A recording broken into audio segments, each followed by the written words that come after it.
Hey, good morning guys. Anthony, 4x4 Diesel, 2012 150 Prado, LC 150, Land Cruiser Prado, whatever, 1KD FTV. Bit of a rare problem. When I say rare, I'm sure there's plenty of people that have had this because there's hundreds of thousands and millions of these. Okay, so she's got a couple of complaints. One is it's a bit slow. I don't know. I don't think it's the cranking speed that's slow. I think she's trying to describe that that it's slow to react. You hit the start button and nothing happens, or you got to hit it again. You're waiting. This sort of delay, and we don't see a lot of this. That's why I said it's fairly rare. If I don't see a lot of it, it's rare, and I'm not saying I'm good at it, but we're going to go back to basics now. First thing we sometimes look at is the battery. Now the battery has been replaced, a couple of years ago. Remember I said they're just indicators, but generally looking at the battery, it looks in good condition. Check your terminals. There's nothing loose, because if you've got loose terminals on earths, like I said, back to basics, how long did that take to check? Not long. So if your battery's good, now is it an off-roaded? Has it been parked in bog holes, mud, whatever? Because you could have an issue with a starter motor, which is down under the oil filter down there, which most of you know that. So I just want to have a general look and go, is it clean? And it is clean and dry. The other thing that can happen is people doing services sometimes spill oil from oil filters over the starter motor a lot. This might be more on a 1KZ than these, but it can happen. And then all the oil gets in there. What happens once it's oily, the dust and dirt, it gets attracted and sticks to all that, and it causes problems. Things need to be clean. So looking at that, looking at those two items, and knowing that it's really rare that a starter motor has any issue on these vehicles, very rare, usually caused by people, again, mud, bog holes, this sort of thing. A clean starter motor, it's probably just going to last forever, to be quite honest. And those that go through water and mud, they're probably going to last forever as well in most cases. It's very rare to have problems. But just going to quickly mention, in case you missed it in other videos, there has been a few people, I won't even say one or two, there's been a few people, remember we're talking a few out of hundreds of thousands, report what I call ghosts, and that is in the middle of the night, the engine starts cranking over on its own. So they're in bed asleep and things like that, and they have to come out here and they're pressing buttons and nothing's happening, and while it's all happening they have to quickly disconnect the negative battery terminal, and then they go back to sleep because it's doing their head in, right? They're not going to fix it at 3 o'clock in the morning, and they reconnect it all. It never happens again.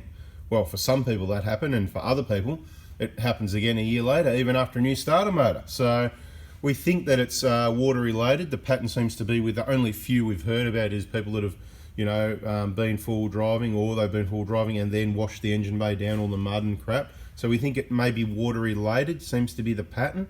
That's probably why it's dried up. Not happened to some people, and it reoccurs with other people, but they didn't learn and they keep playing in muddy bog holes. Anyway, we don't really know what it is. I'm going to give you another bit of information. We don't really know what this is yet, but straight away we also then go towards the immobilizer, the key, the battery, and right now my offsider here is opening up the remote so we can check the battery voltage. Battery voltage is good, is it? No, battery voltage is stuffed. So basically we're not going to muck around. We've got to go to basics and we've got to eliminate those. So even if the battery was questionable, I'd be replacing the battery. So we're going to put a battery in. Can you tell me what the number is so we can tell them in the video? The old battery was 2.94.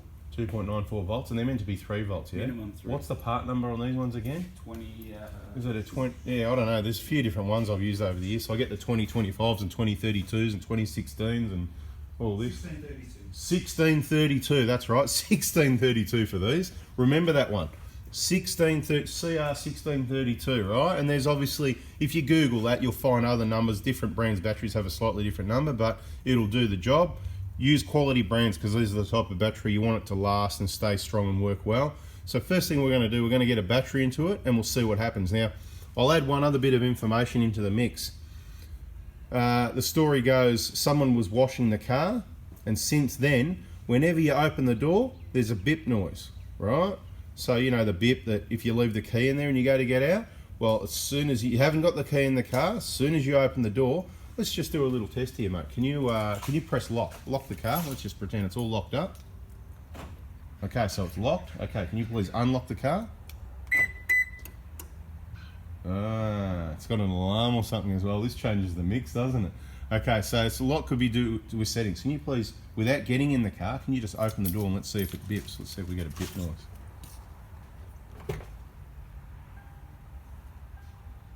Do you normally get the ding ding? Is that normal? Yeah, you get the ding. See, I don't know. That's what she's talking about. The ding. I don't know if that's normally when you leave the key in there, isn't it? That's what I thought. It's normally when you leave the key in the car, it dings. So anyway, I can't remember. You know, that's what I said. It's very rare we get these sorts of problems. Yeah, that's locked. It's all in the settings anyway. If you want the bips and not bips and that sort of thing. So the key's nowhere near the car now. Yeah. Yeah. Do they normally do that? See, this is where we need another one. We don't remember. I don't think so. She tells me not. Customer's usually right. So I'm going to tell you that if it didn't do it before, and there's probably someone watching that, oh yeah, you know, whatever, put it in the comments. We're going to replace the remote battery and we're going to see what happens.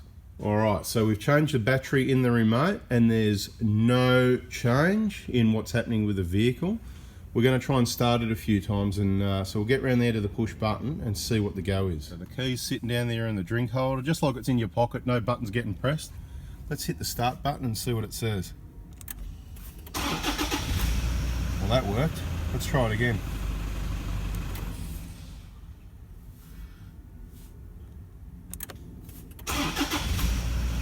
See, this is the problem, right? We can do this all day and it's probably just going to work. So how do we diagnose any issue with it's hard to start if it's starting perfectly? Let me have a go. It's definitely green. It's going to work every time. See? It's just going to work every time.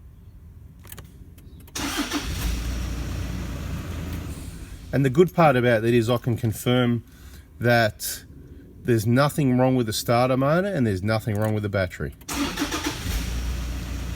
And there's nothing wrong with this remote battery. So what we'll probably find is that it was the battery in the remote. So the way we conclude this one is we give it back to the customer without wasting time and hours trying to find something that's not there. And we say, look, we've checked the alternator, we've checked the starter motor, we've checked the battery, we've replaced the battery in the remote. It was below what it should be. That's an absolute. 2.97's under the a 3-volt battery. A good one is going to be around 3.3, more or less, even 3.5 sometimes.